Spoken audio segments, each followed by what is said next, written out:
నమస్కారం city news కి స్వాగతం. తెనాలి మండలం గ్రామస్తులకు కొలిపర మండలం సిరిపురం వద్ద ఇళ్ల స్థలాలు ఇచ్చి అక్కడ ఇల్లు కట్టుకోవాలని వైఎస్ఆర్ కాంగ్రెస్ పార్టీ ప్రభుత్వం బలవంతం చేసిన వైనం విస్మయాన్ని కలిగించిందని కూటమి ఎమ్మెల్యే అభ్యర్థి నాదెండ్ల మనోహర్ పేర్కొన్నారు. కటివరం ఎరుకలపూడి గ్రామాల్లో ఆయన ఎన్నికల ప్రచారం నిర్వహించారు. సర్పంచ్ బి ప్రసాద్ ఆయన వెంట ఉన్నారు. నమస్కారం. ఓ వెరీ గుడ్. అవునా, సహకరించాలి సన్నా. అవునవా తప్పకుండా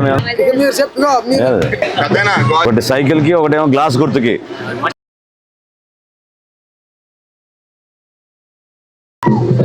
వెరీ గుడ్.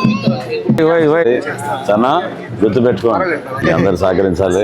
మనందరూ చెప్పండి. మా పాపను కనబడుతుంది జెండా.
ఈరోజు ఎన్నికల ప్రచారంలో భాగంగా కడ్డెవరం ఎరుకలపూడి గ్రామాలు ఏర్పాటు చేశారు. అద్భుతమైన స్పందన. ప్రతి ఒక్కరూ Janasena party, Telugu Desam party, Bharatiya Janata party ఉమ్మడి అభ్యర్థిగా నేను పర్యటిస్తున్నప్పుడు ప్రజలు కోరుకునేది కూడా ఒక మంచి ప్రభుత్వం రావాలని, మార్పు రావాలని. ఏదైతే వీళ్ళు ఆశించారో సంక్షేమం సంక్షేమం అని చెప్పి ప్రజల్ని మోసగించారనేది చాలా స్పష్టంగా ప్రతి ఒక్కరు కూడా వెళ్ళబుస్తున్నారు. రేషన్ కార్డుల విషయంలో కానివ్వండి, ఇళ్ల పట్టాల విషయంలో కానివ్వండి, కడ్డవరంలోని ఇళ్ల స్థలాల కోసం అర్జీలు పెట్టుకున్న వ్యక్తుల్ని, లబ్ధిదారుల్ని ఎక్కడో మారుమూల ఉన్న సిరిపురానికి తీసుకెళ్ళి అక్కడ అప్పచెప్పారు. ఇది వీళ్ళు చేసే అభివృద్ధి.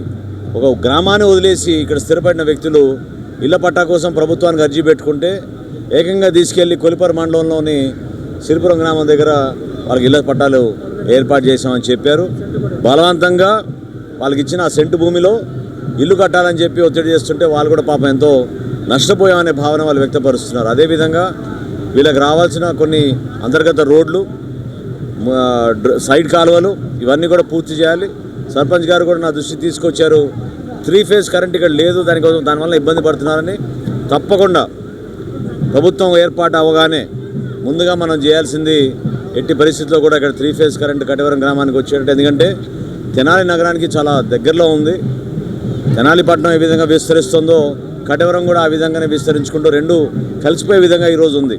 సో మౌలిక సదుపాయాలు కల్పించాలి, మంచి అవకాశాలు ఇక్కడ మనం చక్కటి నివాసం కోసం ఏర్పాట్లు చేయాల్సిన బాధ్యత మా పైన ఉందని సందర్భంగా తెలుపుకుంటున్నాను. గుంటూరులో జరిగే టీడీపీ గుంటూరు పార్లమెంట్ అభ్యర్థి పెమ్మసాని చంద్రశేఖర్ నామినేషన్ కార్యక్రమానికి తెనాలి నుండి టీడీపీ శ్రేణులు భారీ సంఖ్యలో తరలి వెళ్లారు. తెనాలి నియోజకవర్గ వ్యాప్తంగా బైకులు, కార్లు, బస్సులలో భారీ సంఖ్యలో టీడీపీ నాయకులు, కార్యకర్తలు పెమ్మసాని నామినేషన్ కార్యక్రమానికి తరలి వెళ్లారు. కూటమి అభ్యర్థిగా డాక్టర్ పెమ్మసాని చంద్రశేఖర్ అత్యధిక మెజారిటీతో గెలవనున్నట్లు టీడీపీ శ్రేణులు ధీమా వ్యక్తం చేశారు. ఓకే సరే.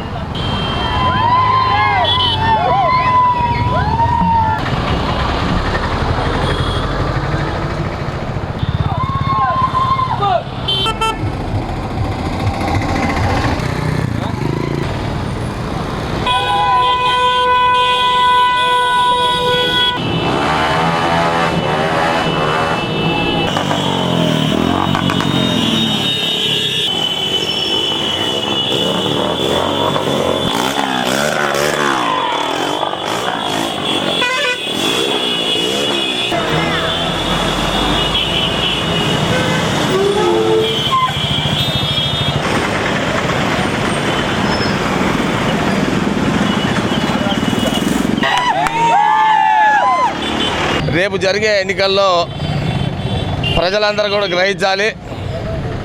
గత ప్రభుత్వం వైఎస్ జగన్మోహన్ రెడ్డి నాయకత్వంలో 22 మంది పార్లమెంట్ సభ్యులను ఇస్తే ఎటువంటి ప్రయోజనం కూడా లేకుండా ఢిల్లీ కాలు మొక్కి రావడం తప్పితే ఈ ఆంధ్ర రాష్ట్రానికి ఒరగబెట్టింది ఏం లేదు. ఎన్డీఏ కూటమి అభ్యర్థిగా పోటీ చేస్తున్నటువంటి పెమ్మసాని చంద్రశేఖర్ని 1,00,000 మెజార్టీ పైచులుగా గెలిపించడానికి ప్రజానీకం అంతా కూడా సంసిద్ధంగా ఉన్నారు. రాష్ట్ర వ్యాప్తంగా కావాల్సినటువంటి నిధులు కేంద్రం నుండి తీసుకొచ్చి బ్రహ్మాండమైన అభివృద్ధి చంద్రబాబు గారి నాయకత్వంలో చేస్తారని చెప్పి సందర్భంగా తెలియజేస్తా ఉన్నాం.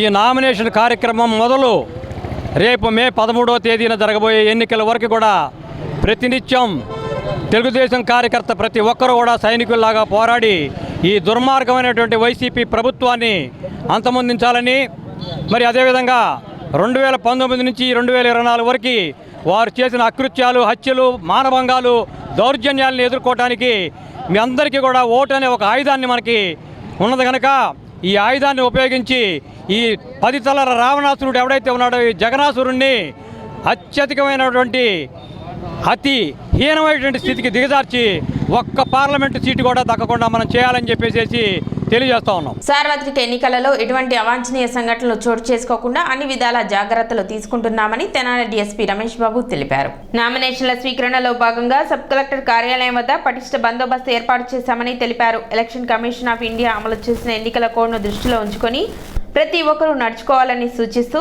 నిబంధనలు ఉల్లంఘన చేస్తే చర్యలు తీసుకుంటామంటూ హెచ్చరించారు.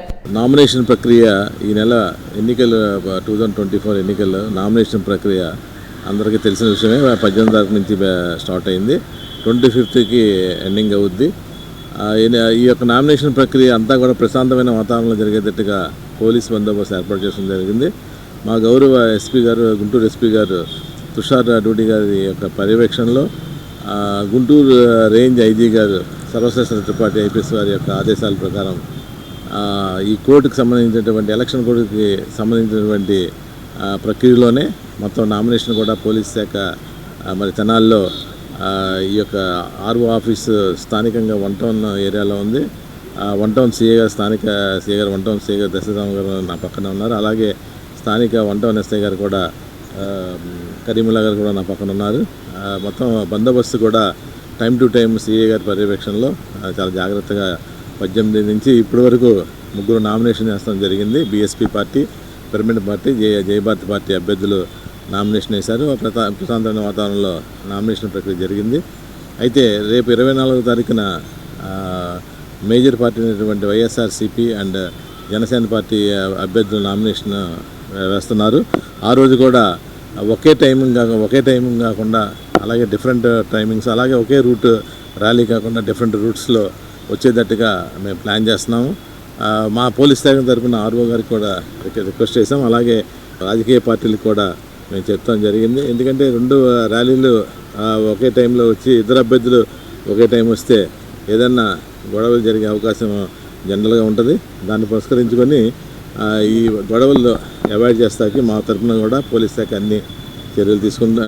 ఈ నెల 23వ తేదీ మంగళవారం APCC president YS Sharmila Tenali రానున్నారు. ఆదివారం స్థానిక మారిస్పేటలోని కాంగ్రెస్ పార్టీ కార్యాలయంలో ఏర్పాటు చేసిన విలేకరుల సమావేశంలో తెనాలి నియోజకవర్గ కాంగ్రెస్ పార్టీ అసెంబ్లీ అభ్యర్థి బషీర్ వివరాలు వెల్లడించారు. 23వ తేదీ సాయంత్రం 7 గంటలకు తెనాలి మార్కెట్ సెంటర్లో బహిరంగ సభ జరుగుతుందని, కాంగ్రెస్ పార్టీ శ్రేణులు విరివిగా పాల్గొని సమావేశాన్ని జయప్రదం చేయాలని కోరారు. అదేవిధంగా 22వ తేదీ సోమవారం తెనాలి నియోజకవర్గ కాంగ్రెస్ పార్టీ అభ్యర్థిగా నామినేషన్ దాఖలు చేస్తున్నట్లు బషీర్ పేర్కొన్నారు. షర్మిలమ్మ గారు వైఎస్ రాజశేఖర రెడ్డి గారి ముద్దు బిడ్డ షర్మిలమ్మ గారు ఈరోజు తన ఆహర్నిశలు తప్పించి క్యారవాన్లో ఉంటూ క్యారవాన్లు దిగి ఇంటికి కూడా తను దూరం ఉంటూ పిల్లలకు దూరం ఉంటూ తను ఈరోజు పడుతున్న ఆంధ్రప్రదేశ్లో తన బాధ ఎవరికి చెప్పలేనిదిగా కాంగ్రెస్ పార్టీని రాజన్న బిడ్డగా ఈ ఆంధ్రప్రదేశ్ని కాంగ్రెస్ పార్టీని గెలిపించాలని, రాజన్న రాజ్యం రావాలని ప్రభుత్వం చాలా నేను చెప్పలేని మాటల్లో నేను చూశాను దగ్గరుండి కొన్నిసార్లు. హ్యాట్స్ ఆఫ్ టు యూ షర్మిలమ్మ గారికి నిజంగా నా జీవితాంతం రుణపడి ఉంటాను. ఎందుకంటే ఒక కాంగ్రెస్ పార్టీని ఇంత తన తండ్రి గారు వేసిన బాటలో ఈరోజు తను ఎంత తప్పిస్తున్నారో అది నేను ఒక మాటల్లో చెప్పలేను. షర్మిల గారికి again hats off to you నాకు ఈ అవకాశం ఇచ్చినందుకు.